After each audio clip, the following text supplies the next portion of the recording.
Sveiki! Šiame video sužinosite, kaip dirbti su Doodle programa.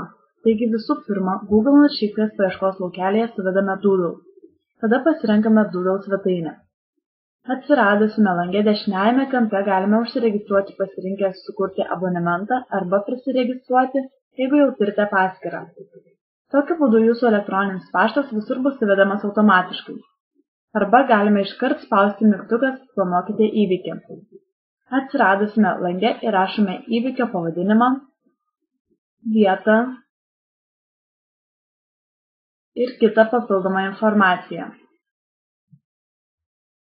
Taip pat įrašome savo vardą ir elektroninio pašto adresą. Tada spaudžiame Toliau. Antrajame etape turime pasirinkti laiką įvykiui. Išsirenkame mėnesį.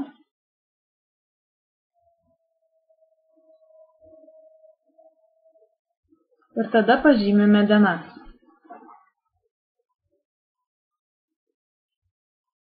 Pasirinkę spaudžiame Toliau. Kitame lange prie tam tikros dienos galime įrašyti siūlomus laiko variantus.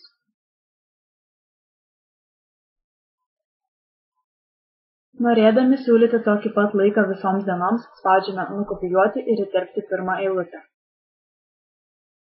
Tada spaudžiame Toliau.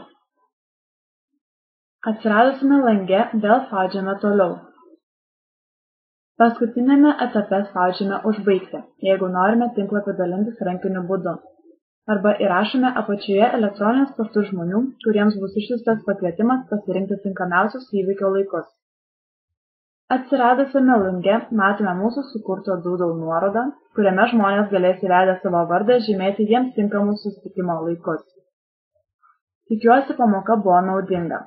Sėkmės!